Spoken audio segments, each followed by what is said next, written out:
再者，如果業主選擇唔賣樓，而係直接加你租金，租客仲死多兩錢重添。Hello， 大家好，我係 Kenny。今日我哋又留喺屋企同大家探討下而家社會嘅熱門話題咁樣啦。澳洲社會可以話係日日都有新 topic 啊，周圍都充滿唔同嘅意見。咁之前嘅影片啦，我就同大家講過下澳洲樓價嘅問題啦。即係都算係多方面、多角度去探討過呢個 topic 啦。咁歸根究底都係 demand and supply 呢個 balance 唔得平衡咁樣嘅。但係澳洲地方喺房屋市場上面仲衍生咗一樣好特別嘅嘢，就叫做 negative gearing 啦。咁而社會上咧有好多唔同嘅聲音。就話我想廢除呢樣嘢咁樣嘅，咁所以今日就想同大家探討下、了解下乜嘢係 negative gearing， 同埋呢樣嘢若果我哋廢除佢嘅話啦，竟然對所有人，包括作為租客租緊樓住嘅你，都可能會有影響嘅。咁首先喺了解 negative gearing 係乜嘢之前啦，我哋要先簡單睇一睇澳洲嘅稅制係點樣運作嘅。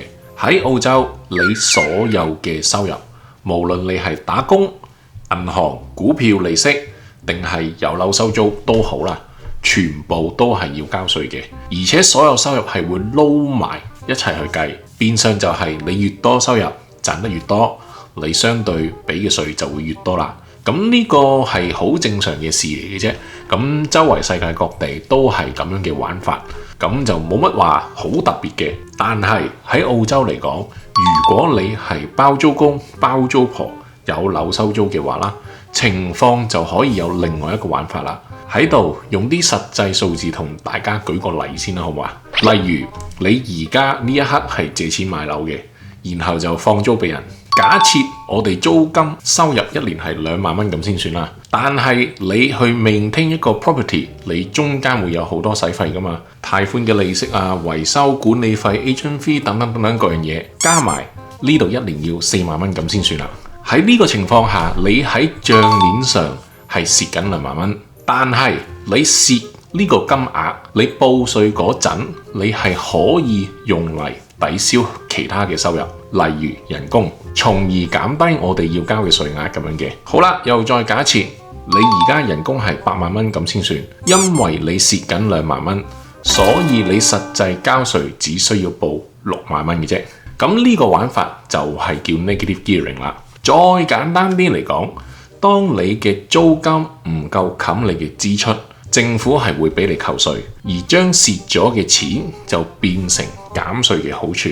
所以 negative gearing 就係有少少政府貼錢俾你去投資物業咁嘅情況出現啦。咁你可能會問啦，咁邊啲人做 negative gearing 係先最有着數呢？通常嘅情況下，高收入人士係最着數嘅，因為澳洲嘅稅率係累進制，最高嘅稅率係去到45%。咁透過 negative gearing，高收入人士係可以減低佢自己嘅 taxable income， 咁就可以降低自己要交嘅稅率啦。咁就係算係合法咁樣走稅啦。咁所以喺澳洲啦 ，negative gearing 其實係非常之普遍嘅。根據政府4年前嘅資料，澳洲係有超過100萬人係做過 negative gearing 嘅，而且因為呢個制度啦，澳洲政府當年係少收咗27億澳幣嘅稅。呢個數其實係一個好龐大嘅數字，而且到4年後嘅今日，應該都仲會更多人去做 negative gearing， 亦都係因為咁樣就容易喺社會上出現咗貧者越貧、富者越富嘅情況咁樣啦。咁而家喺社會上啦，對 negative gearing 最大嘅爭議位喺邊度呢？好多聲音相信啦 ，negative gearing 係會驅使高收入人士去買樓減稅，令到啲投資者係同啲 first home buyer 去爭買樓咁樣嘅，從而推高咗個樓價。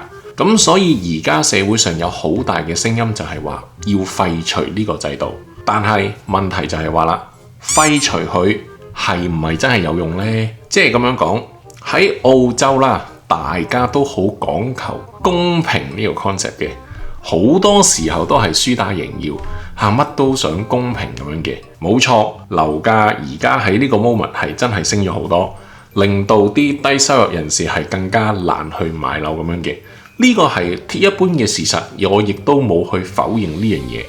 但係買樓從來都唔係一個公平遊戲。而家你唔係抽緊公屋，你唔係抽緊 social housing。OK， 咁如果你啲 social housing 係因為啲海外移民，因為啲高收入人士去推高咗個樓價，令到啲低收入人士冇得住嘅話，冇問題，呢個係公平問題。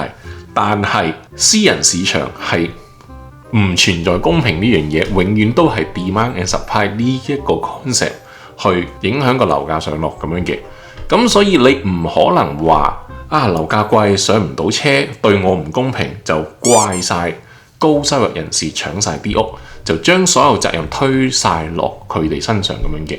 同埋而家澳洲房屋嘅根本問題根本就唔係響呢度嘅 negative gearing 嘅問題，即係呢個係我自己嘅個人諗法啦。我就覺得其實係一個唔太可取嘅想法嚟嘅。咁唔知大家係咪同一樣嘅意見呢？都歡迎大家喺樓下 comment box 嗰度啦，理性地討論咁樣啦。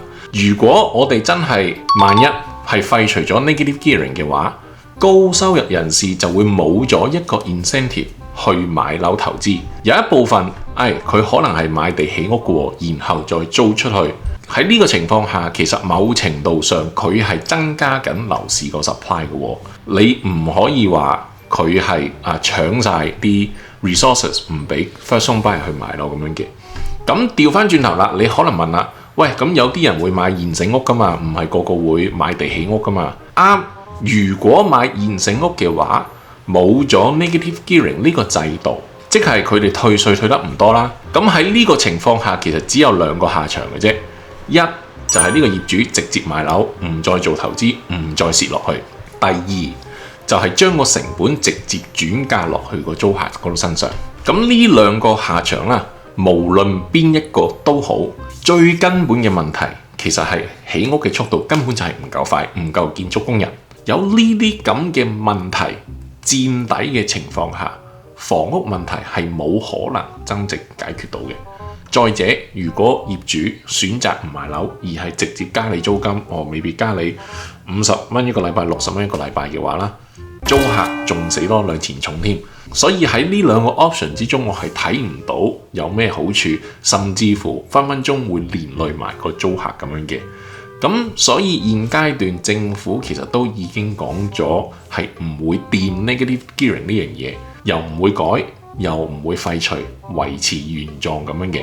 咁之前聯邦政府大選嗰陣啦，而家已經衰咗嘅 Peter Dutton 啊，光頭嗰個呢就俾人爆啦，原來佢係有26間屋係收緊租嘅。咁即係你話啦，喺食物鏈最頂層嘅有錢人，坐擁10幾20層樓嘅佢哋會唔會容許 negative gearing 呢樣嘢被廢除呢？就其實真係一個好大嘅問號啦。即係可能 eventually 樓價升到一個點，社會上實在係太多聲音想去改變呢樣嘢，未必到時再諮詢下，又拖下，搞翻你3、5、7年咁樣啦。咁即係大家知道澳洲政府做嘢係有幾咁快噶啦。咁所以結果係點冇人知，但係我只係知道 negative gearing 呢樣嘢唔好話廢除，就算你要修改嘅話，條路都唔容易行。咁好啦，咁我今日嘅影片就嚟到呢度啦。咁如果大家中意我嘅影片，就記得俾個 like， subscribe 埋我 channel， 開埋個鐘仔。咁我哋下條片再見啦，係咁，拜拜。